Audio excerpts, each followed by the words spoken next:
Paz seja com todos, meu nome é Casey Batista, aqui do canal É Tempo de Saber. Eu quero te dar mais uma vez boas-vindas ao nosso canal de estudos bíblicos da única e verdadeira Palavra de Deus. O vídeo de hoje nós vamos estar trazendo o segundo vídeo da sequência das festas do Senhor, que será uma sequência de 7 vídeos, eu acredito que seja isso. Se eu conseguir trazer em menos, trarei. E não deixa de assistir o vídeo até o final. Como os irmãos sabem, no final vou estar disponibilizando um presente para o seu ministério. Então, no vídeo de hoje nós vamos tratar sobre as festas dos pães asmos, ou ázimo, também chamado de matzah, que é a festa dos pães sem fermentos. Então já vamos começar a leitura do nosso texto. Texto que está em Êxodo 12, do 15 ao 17, que diz assim: Durante 7 dias comereis pães sem fermento. Até no primeiro dia tirareis o fermento das vossas casas, porque todo aquele que comer pão com fermento do primeiro ao 7º dia, esta alma será cortada de Israel. E no primeiro dia haverá uma santa convocação, ou assembleia.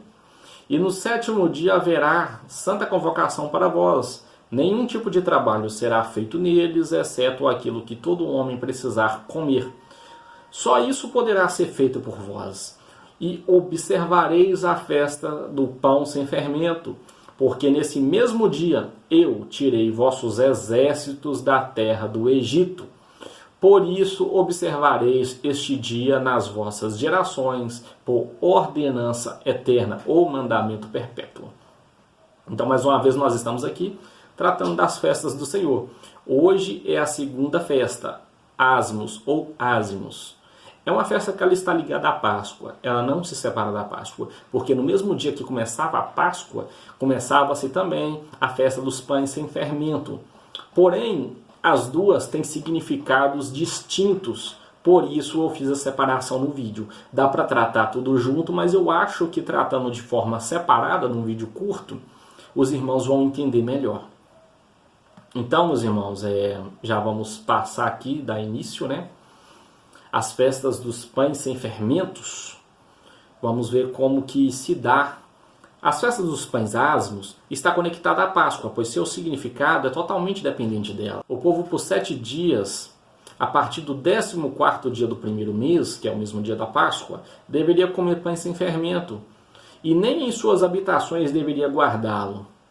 Para chegarmos ao significado espiritual deste moede, é necessário entendermos que todos os símbolos rituais na antiga aliança, na nova aliança se torna algo de impacto na vida dos homens. O cordeiro representa o sacrifício messiânico, que nos livra da morte, e os asmos representa a retirada do povo do Egito. Então nós vemos aqui, né, só lembrando, o Cordeiro da Páscoa é Jesus Cristo que morre, ele troca de lugar com quem? Com a humanidade. Então agora nós vamos ver os pães, que relação tem os pães com a humanidade. O que representa o pão? Nós vamos ler em Levítico 24, do 5 ao 6. Também tomarás da flor de farinha e dela cozerás 12 pães. Cada pão será de 2 dízimas de um efa, que significa 2 dízimas de uma farinha fina. É uma farinha de qualidade, a primeira farinha de preferência. E os porá em 2 fileiras, 6 em cada fileira, e sobre a mesa pura perante o Senhor colocará. Então nós estamos vendo aqui, a mesa da proposição, os pães da proposição. Eu coloquei essa imagem para trazer um significado do que representa o pão. Aqui os 12 pães estão representando as 12 tribos, porque era um pão para cada tribo, 12 tribos, 12 pães.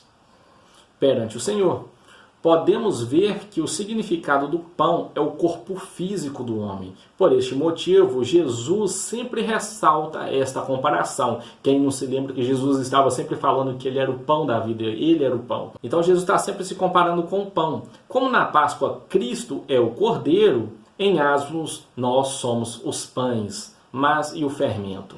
Então, Cristo ele é o cordeiro. Os pães sem fermento é o homem, está tratando do homem, porque o pão ele representa o corpo físico, não só de Cristo, mas também o nosso.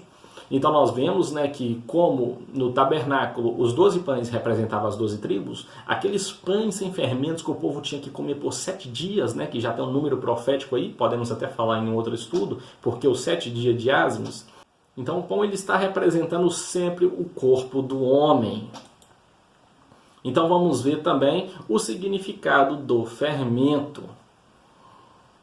1 Coríntios, capítulo 5, do 7 ao 8, fala assim, ó: purificai-vos do velho fermento, para serdes nova massa, já que sois sem fermento, pois nossa Páscoa, Cristo, foi imolada. Celebremos, portanto, a festa, não com velho fermento, nem com fermento da malícia e perversidade, mas com pães ázimos na pureza e na verdade. Então Paulo ele está trazendo aqui uma relação do que é o fermento, porque sempre que Paulo ele fala alguma coisa em suas cartas, ele está sempre relacionando aos profetas e à lei. Então Paulo ele vem nos ensinar aqui, mas talvez você lendo isso aqui, você não vai entender direito o que significa o fermento. Jesus ele falava todo o tempo do fermento dos fariseus. Vamos ler mais um pouquinho, olha. Paulo que aprendia com Cristo, por que Paulo aprendia com Cristo? Eu vejo Cristo vindo e conversando ali pessoalmente com João, com Paulo, com Pedro. Então eles não perderam o discipulado. Mesmo depois da ascensão, o Espírito Santo de Deus, Cristo, através do Espírito Santo, ensinava esses homens. Então por isso que eu coloquei Paulo, que aprendia com Cristo, tinha em mente as festas do Senhor.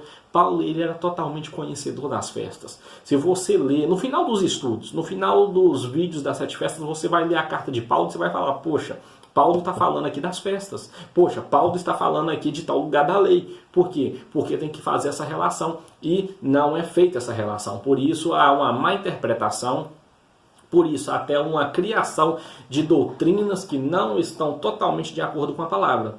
Muitos homens eles tentam interpretar a Bíblia pelo seu próprio esforço, mas a Bíblia ela se revela por si mesma.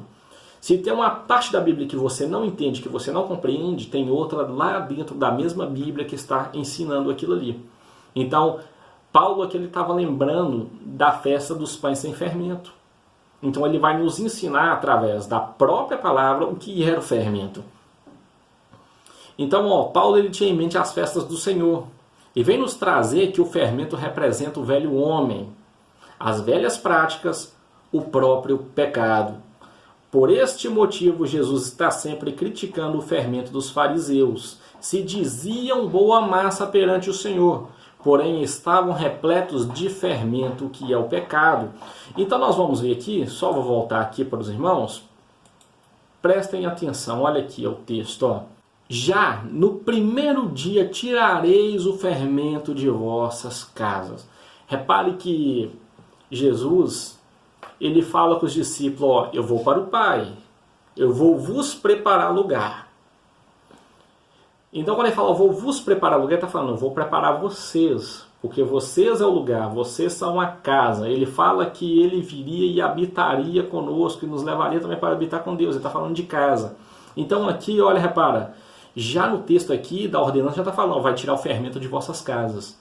Então, já era para o significado de tirar o fermento de dentro das casas é para tirar do homem, porque já no primeiro dia, o sacrifício, o dia do sacrifício, o dia do cordeiro ali, já serviria para retirar o pecado do homem.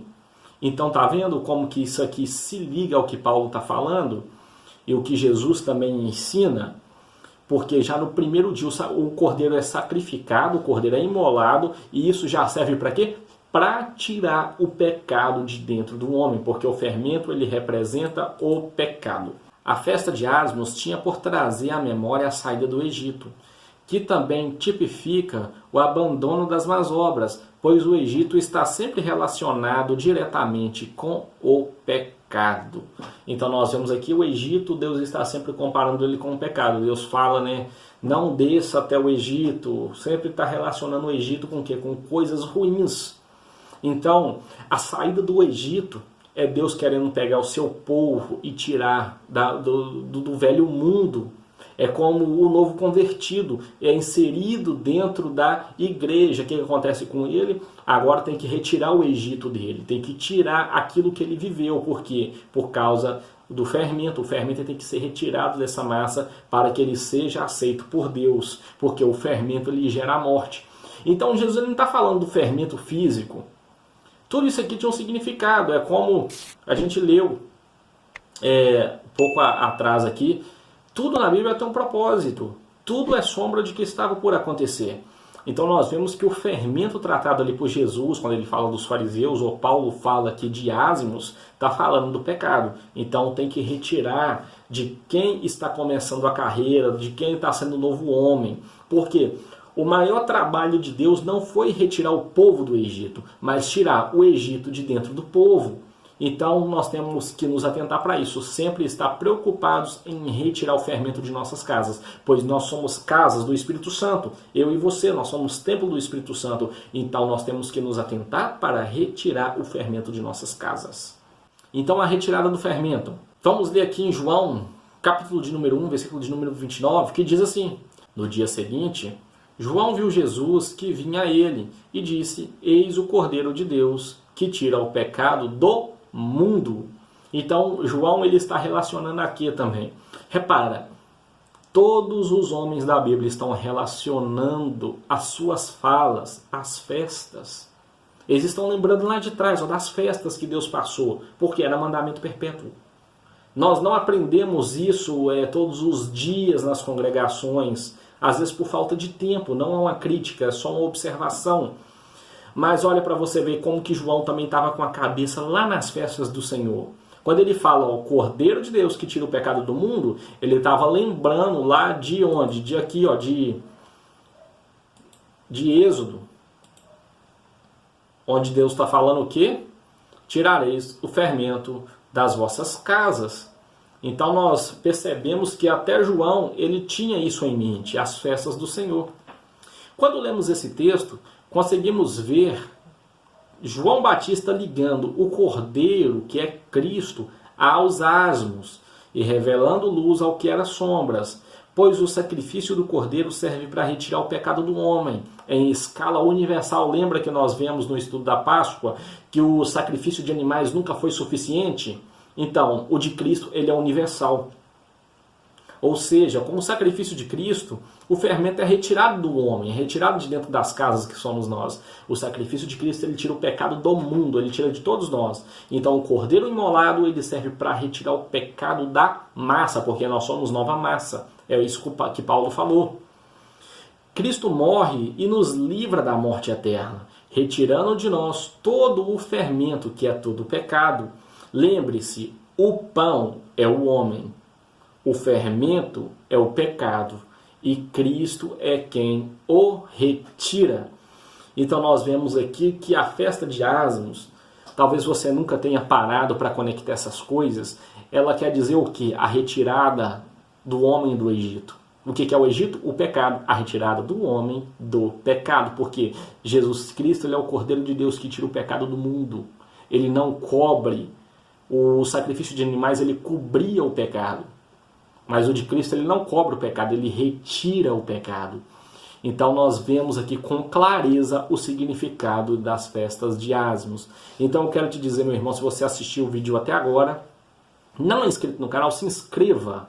Você vai me ajudar muito com isso. E você que é ministro da Palavra de Deus, você que trata de estudos bíblicos, é professor de escola bíblica dominical, que é pastor, está me acompanhando, que é presbítero e está na área de ensino, eu quero te dizer, aqui na descrição do vídeo, logo aqui embaixo, eu estou deixando para você de forma totalmente gratuita os slides que foram usados neste vídeo. E você vai poder baixá-los em PDF e você vai poder usar ali no seu Data Show para fazer um estudo na sua congregação. Você vai poder ter no seu smartphone, no seu tablet, no seu computador, da forma que você quiser, simplesmente para você também ter esse material. Você que é simplesmente um membro de congregação, baixa aí. Tem esse material à sua mão. Se você falar, mas eu não tenho como ensinar isso na minha igreja, ensina dentro da sua casa, porque é muito importante nós nos atentarmos para os significados. Então eu quero te pedir, não perca o próximo estudo. E como eu estou te abençoando com este material, abençoa o meu ministério também. Eu não vou te pedir oferta, o que eu quero te pedir é que compartilhe esse vídeo e convide algumas pessoas para se inscrever no canal, Me ajude a aumentar o número de inscritos aqui, porque você vai estar me ajudando a evangelizar, a levar a palavra de Deus. Então eu quero te agradecer por estar aqui até este momento e não se esqueça de ativar a notificação aqui embaixo, porque o YouTube vai te notificar do próximo vídeo, onde nós vamos falar das primícias, que é um assunto muito importante e a maioria dos cristãos ainda não conhece sobre ele. Então eu quero te falar, me ajude com a sua inscrição, compartilhe o vídeo, não deixa de baixar o material aqui na descrição, é totalmente gratuito, você não vai pagar nada e é tempo de saber, meu irmão.